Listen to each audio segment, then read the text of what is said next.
بسم الله الرحمن الرحيم والحمد لله رب العالمين اللهم صل على سيدنا محمد وعلى آل سيدنا محمد وبارك وسلم. Assalamu alaikum wa rahmatullahi wa barakatuhu. I'd like to welcome everyone today to this program. Alhamdulillah, with the recent renovation and expansion at Darul Qasim, a key upgrade to the campus was the establishment of the Mawlana Anwar Shah Kashmiri Library, who was named, obviously, the library was named after Mawlana Anwar Shah Kashmiri, who was a 20th century scholar who passed away in 1933. And befittingly, he himself was a living, walking, talking library. So alhamdulillah, the establishment of the library and it being named the Mawlana Anwar Shah Kashmiri Library was very befitting. Alhamdulillah, Darul Qasim is able to provide its students, like myself, with an expansive range and exceptional quality of services housed under the reference rubric. So today, inshallah, we will discuss the reference process and how students of all levels are connected to authoritative resources. And for this conversation, we are with Mawlana Kamiluddin. Mawlana Kamiluddin is a liaison for the Department of Quranic Studies and Recitation. And most importantly for our discussion, he's a librarian. He is the librarian for the Anwar Shah Kashmiri Library. He has a special interest in tafsir and ulum al-Quran, but he teaches across various departments, including Islamic law and Arabic language. And he's been teaching at Darul Qasim since 2014. Alhamdulillah, I've had the blessing of being in his classes as a student and learning from him tafsir, ulum al-Quran, and other subjects. Mawlana Kamil completed a BA in Organizational Leadership from Benedictine University, and he's currently enrolled in the master's program in Library and Informational Sciences at Dominican University. Dominican University, the master's program that they have is actually one of the few accredited programs by the ALA, the American Library Association, in the Chicagoland area. So, inshallah, we will begin our discussion with Mawlana Kamil. And but prior to that, I just want to mention, Mawlana Kamil, that alhamdulillah, jazakumullah khairan to yourself, the entire staff at Darul Qasim, the entire administration for setting up this library. For me as a student, the library is the heartbeat of the campus. So anytime I have any questions, anytime any discussion comes up in class, or the intellectual curiosity begins to churn questions in one's mind, alhamdulillah, we have the library. And I think everyone can access some of the pictures of our library online, and it's expansive, it's huge. And it's nice to know that many of the shelves are still empty, because as a student, I'm hoping more and more books trickle in. But already whatever we have is very enriching. So as a student, whenever I am bored, whenever I feel like I have some extra time, which is rare to find as a student at Darul Qasim, but whenever that opportunity arises, I step into the library and I browse the books, the shelves, and always I come across something new, something interesting, something that catches my mind. And alhamdulillah, now that the library is also set up with particular sections for different subjects, whatever interest I have at that moment, I just segue myself into that section, and I'm always approaching Mawlana Kamil and getting insights from him about some of the books and how to access some questions and further research that I am interested in. So jazakumullah khairan for that. And Mawlana, how are you doing today?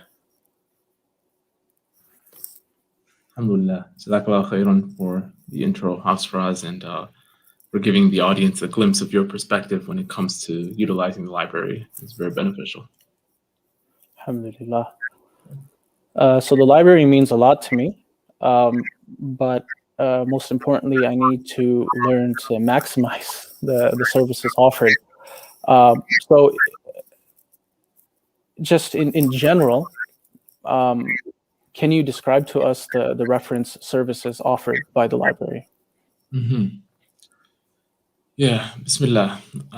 When it comes to the library, reference services essentially seeks to fulfill the greater mission of the library, and that is assisting individual students and users that come in. It's when the library staff, and that's not just me, because the entire faculty has a role in contributing to the collection and aiding to its services. It's basically when the library staff, they recommend, interpret, evaluate, or use information resources to help others meet particular information needs. That's what reference services is in a nutshell. And in a growing sea of information, many feel that there's too much and they feel drowning. So when they come to reference service, they're looking all at once. They're looking for a life raft. They're looking for a map, a compass, because they're feeling adrift. And so the concept of reference service here at Darul Qasim has certain prophetic foundations. Because like libraries, knowledge can also be housed, as you stated, in the human institution.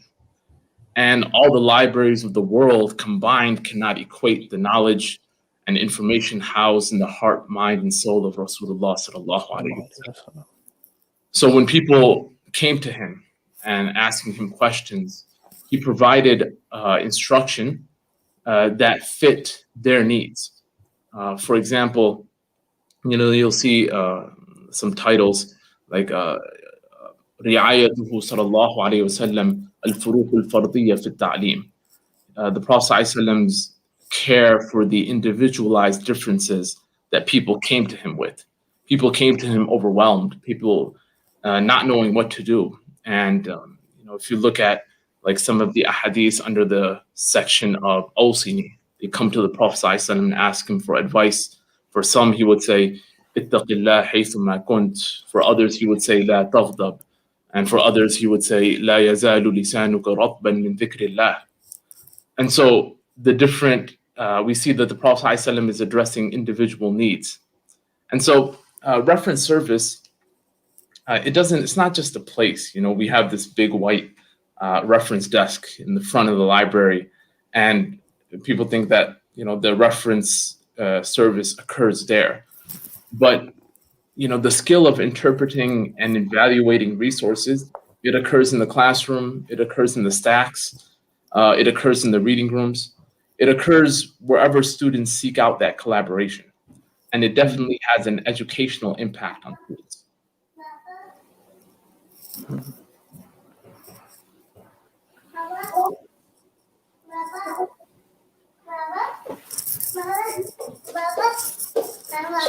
Can you hear me, Mawlana? Yeah, we can hear you. Okay. Jazakallah khairan for that. Absolutely, I agree. Some of the the best interactions, the most beneficial time in the library that I've had actually is when I've been, excuse me 1 second, I'm sorry.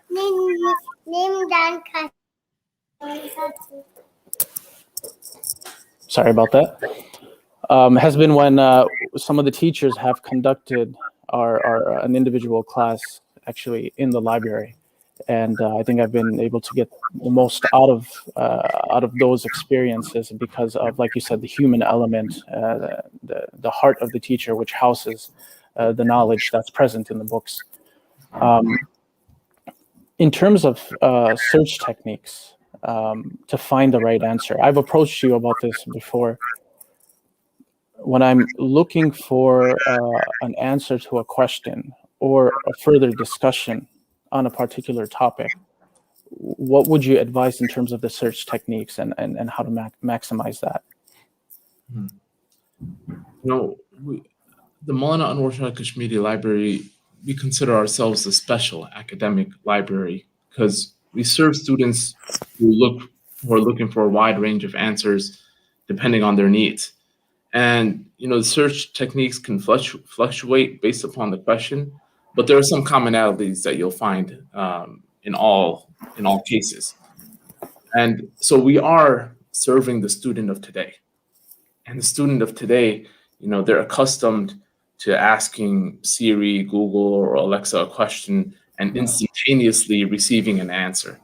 And so the expectation of immediate answers is kind of becoming a part of users' subconscious. And so we try to challenge that notion that, okay, it's important to have the answer and it's important to have it quickly, but it's also important to provide instruction.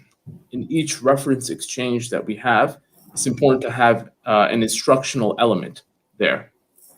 So answering questions is a skill that is developed, just like forming questions is a skill that is developed. And so the first step is kind of categorizing the answer in one's mind.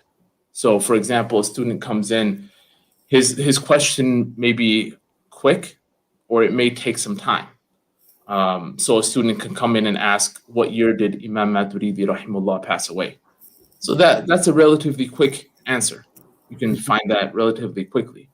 But another student can come in and ask, oh, what is his methodology in his tafsir of ta'wilat? And that answer can be time consuming.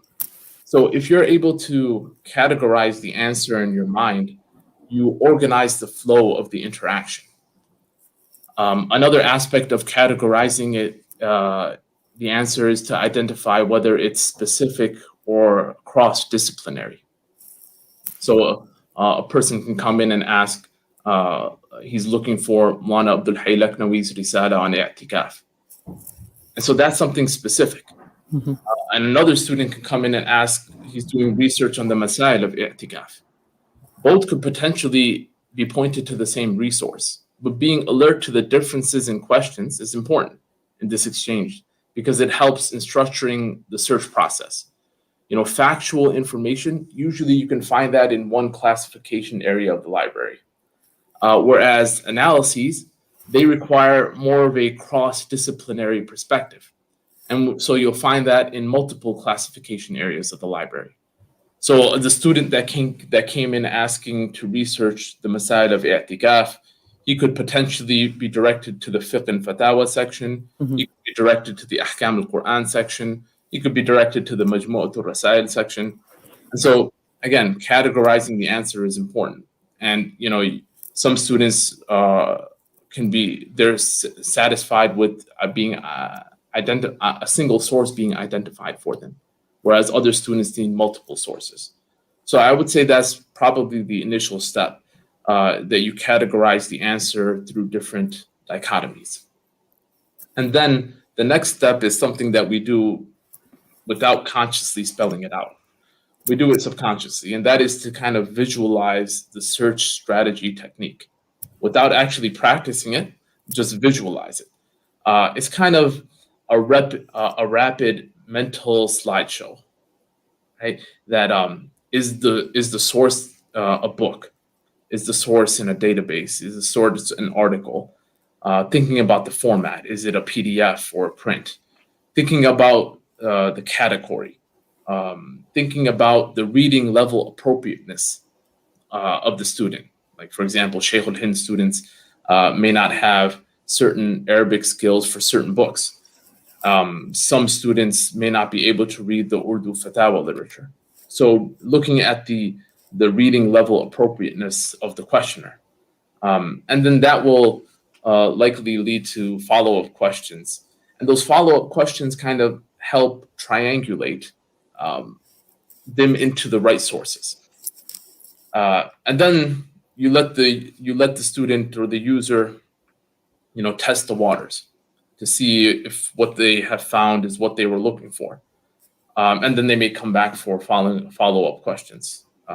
Once a student came, he had heard a quote that he was looking for of Ibn Ajiba, rahimahullah. He assumed that the quote was either in Al-Bahr al-Madid, his tafsir, or his commentary on the Burda. And so, he was directed to, we have those, so he was directed to them. But this was kind of an example of Jahl Basit versus Jahl Murakkab. Mm-hmm. sometimes students don't come in not knowing and they're unaware, but then there are sometimes that they think they know, but they actually don't know. يَجْهَلُ جَهْلَهُ, right? His ignorance of his own ignorance. And so it turned out after some follow-up questions, what he was looking for wasn't actually a quote of Ibn Ajibah. It was a quote of Ibn Ata'illah. And Ibn Ajibah has a commentary on the Hikam of Ibn Ata'illah. And so called إيقاظ الحمم في شرح الحكمة. So eventually we got there. So I don't know if he made the mistake or the speaker made the mistake, but that's part of that. And you mentioned earlier a little bit about browsing. I really encourage that students kind of have this creative browsing of the library. It does wonders for them. Many times students they're likely to recognize the information they need when they see it. They're browsing and like, oh man, this book, I didn't know this author wrote on this topic. And so they're likely to recognize the book they need when they see it, rather than knowing all the details of what they need from the start. So in the library, it's okay to start with an inchoate, underdeveloped question. You may not get away with that in the classroom, but in the library, as long as it leads to drawing more clues and the question is heading in the right answer field, we'll allow it. We encourage it. Okay, I had that one experience with you where I had approached you regarding a question of the prophetic biography, and I had no idea where to look. So you took me through that process, and one thing I found beneficial in that was I luckily had the small Darul Qasim notebook with me. So we were given a notebook, a small one, at the beginning of the academic year.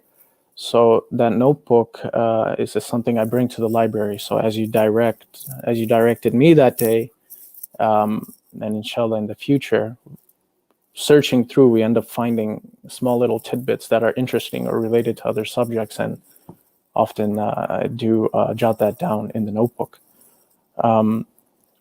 You were mentioning how some students come in with, or rather I was mentioning about the prophetic biography, and biographies and bibliographies, I assume they're very often sought. So how does a student evaluate bibliographic resources? So as a student, when I'm looking at a bibliographic resource, what should I keep in mind? Yeah, bibliographies, they're a list of the books of a particular author, for example. Like a student is looking for all of Imam Kawthari's works or Allama Khalid Mahmoud's works. They can be a list of books of a particular publisher. Like Darul Lubab has been publishing some good tafsir works recently. Or they can be a list of books dealing with a particular theme or the literature of a subject. And so when we're evaluating bibliographic resources or biographic resources, accuracy is one of the most important criteria. And accuracy is identified by the authority of the compiler and the publisher. For example, Mu'assasatul Risala, their publications are known to have accurate editions of Lugha works. Certain muhaqqiqs and editors are known to have particular specialties that help you evaluate their credibility. And so accuracy, authoritativeness, the scope of a work can make a huge difference in bibliographic reference. One of the more common questions that students who are studying Quduri ask is the first time they come across Imam Zufar, like they want to know more about him. And so the scope of Tarajim and Tabaqat works would include an entry on Zufar, rahimahullah. But you can trim that down to, instead of looking at Siyar wa A'lam al-Nubala, you can look at Hanafi specific works.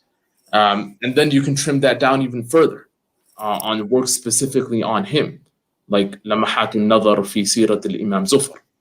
Right? So the scope of a work makes a huge difference. And usually the preface and the introduction describes the scope of the work. And in that preface and introduction, you're also going to find the methodology and the type of content likely to be discussed in those works. Again, another criteria that is important is arrangement. How is the main body of the bibliography or biography organized? Is it organized by date? Is it organized in alphabetical order?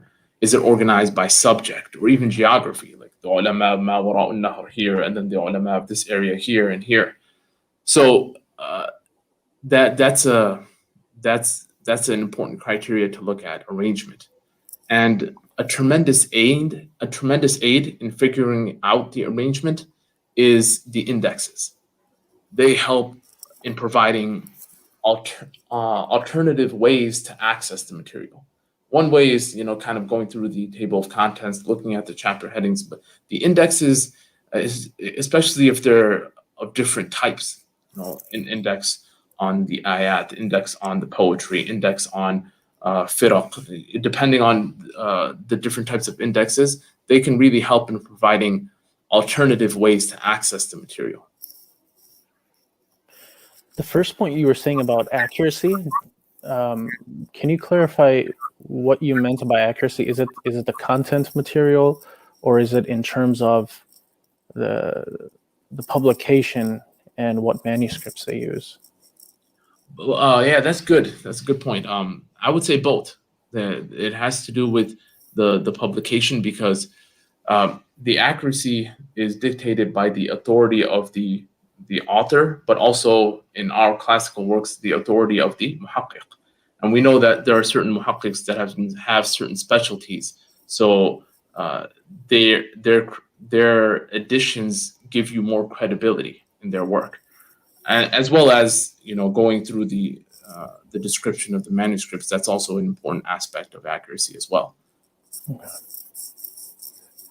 So, based on what criteria or which sources has the library selected? As time progresses, is there a need to keep the sources, the resources updated? And how do you go about with that process? Mm-hmm. Usually, the latest edition of a reference tool is recommended. That's kind of the norm, that if you're going to recommend a reference tool, the latest edition is usually the best edition. But sometimes that might not be fully applicable to biographical works or bibliographical works, Okay. because some editors may make conscious decisions to omit information or to omit certain people.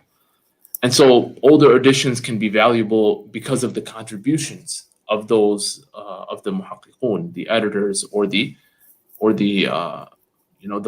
publications themselves. And in terms of keeping up the collection, it's important to go through a selection process. So you read reviews on the potential new editions that you're going to get, and those reviews can be found through various channels. And so reading those reviews is important. Sometimes you'll get a blurb on the manhaj, the methodology of those, and so you're reading that and keeping up with it. That's keeping up with the journals that produce reviews on new editions is important, and is part of the selection process. Okay.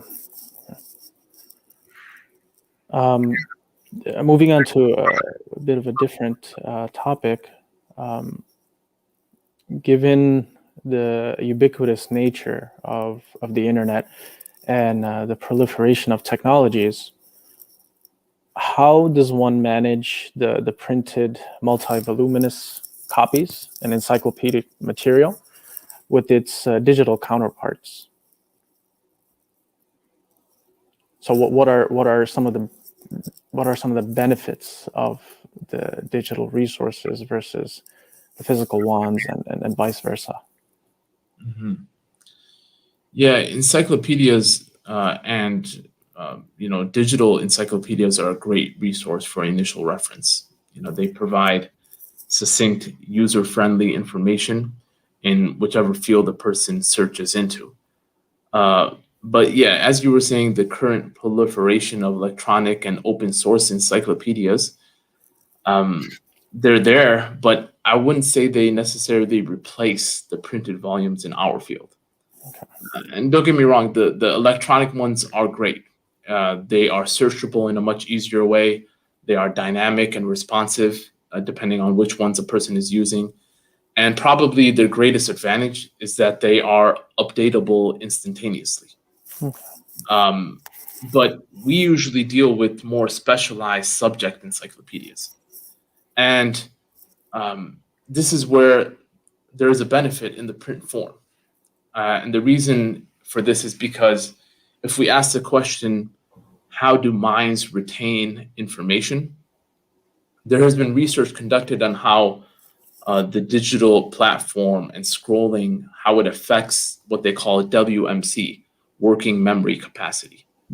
And the research shows that reading on a screen or reading by scrolling, it negatively impacts comprehension. And so the limitation of a book form or a print form is actually its advantage. The end of a page, the start of a new one, it aids minds, especially minds that have low WMC, working memory capacity, in digesting information. And so the construct of a printed format, it's more conducive for reading, which involves research, which involves cross-referencing, which involves making links by association, skimming or scanning, even taking into account the visual identity of a text and how it's impacted by the space that surrounds it, which was very interactive in our turath, like the Hashia and Sharh genre. Yeah. So basically, kind of going back to your question, as it relates to encyclopedias, the digital resources are going to be utilized. And whether or not we will have the printed editions along with the digital ones is decided by a few different factors.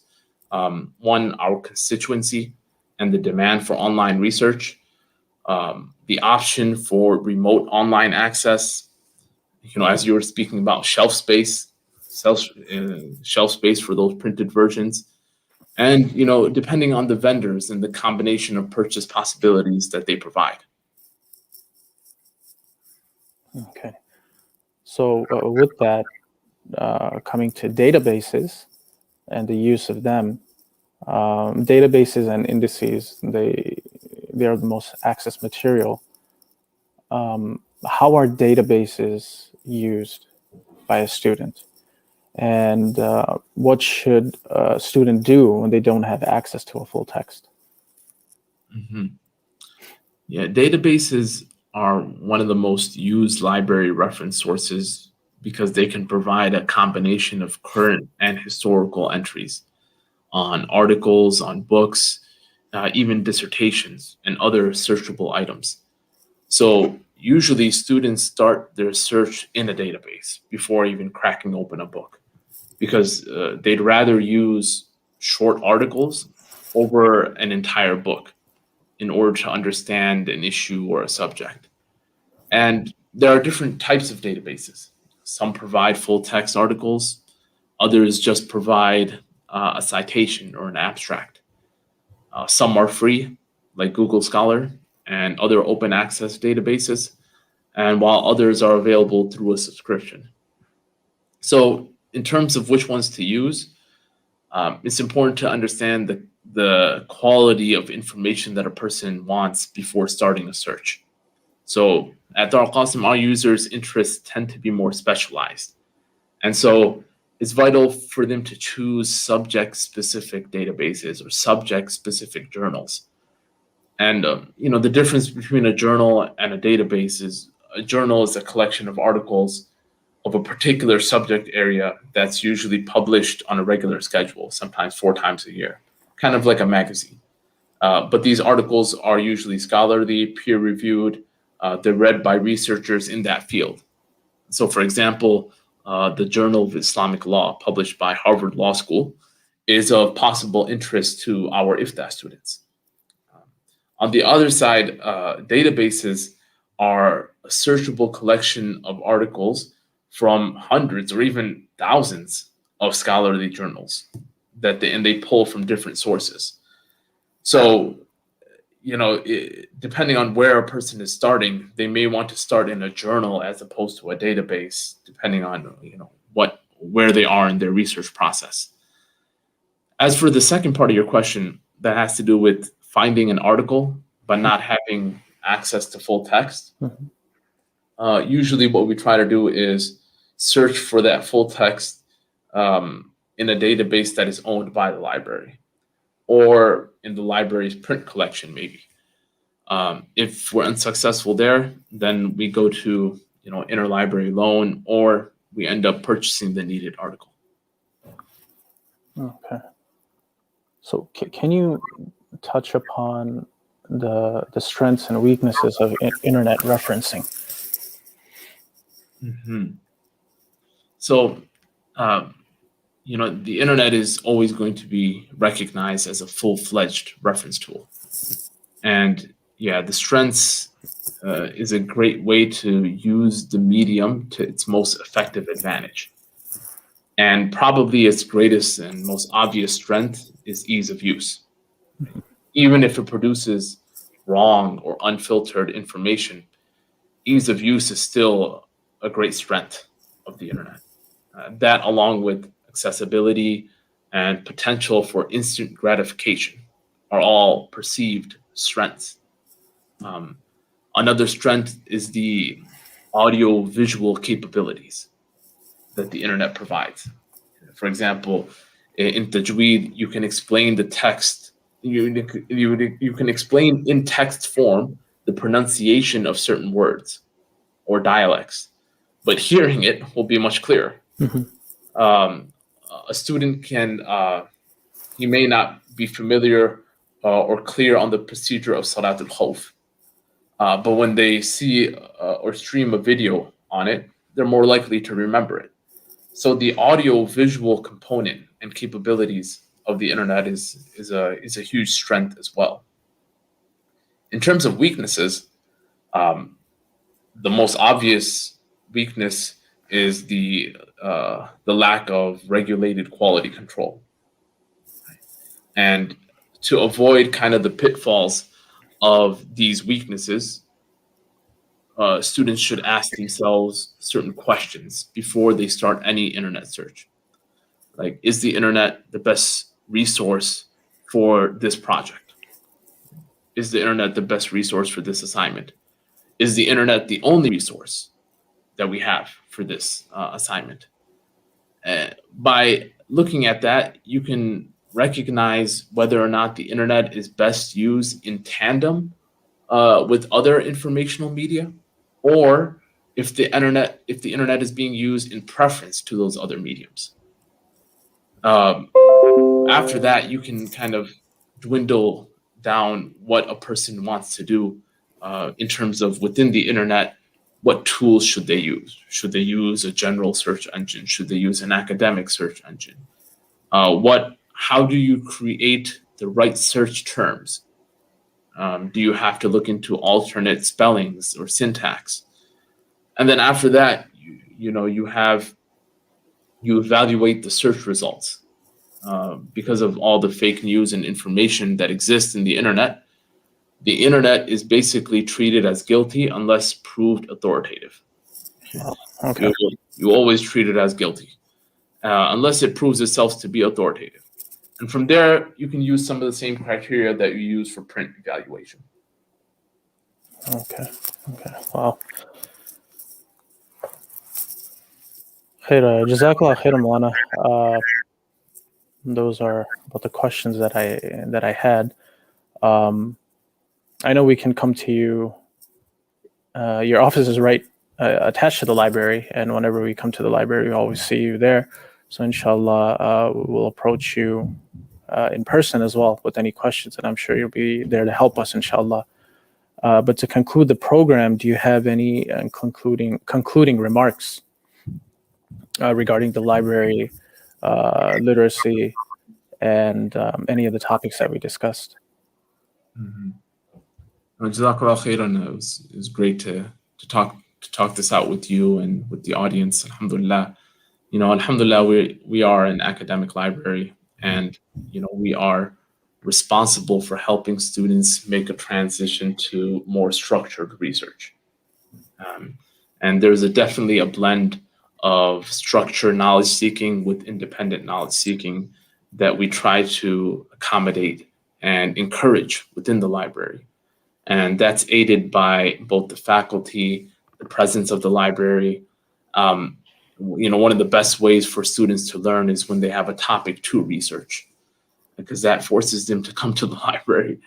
And if we're looking at, parameters of information literacy, it essentially concentrates on three things: the ability to locate, evaluate, and use effectively the needed information and knowledge.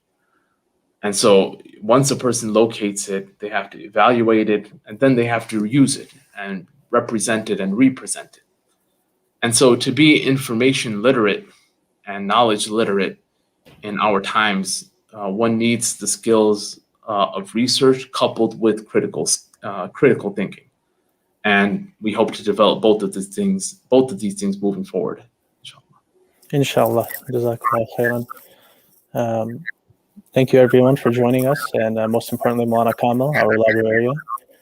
And inshallah, we'll conclude, and Mawlana Kamil is available in person on campus, and of course, he can be contacted via email regarding any further questions concerning what we discussed today and any of the library services, inshallah. Jazakallah khairan. Assalamu alaikum wa rahmatullah.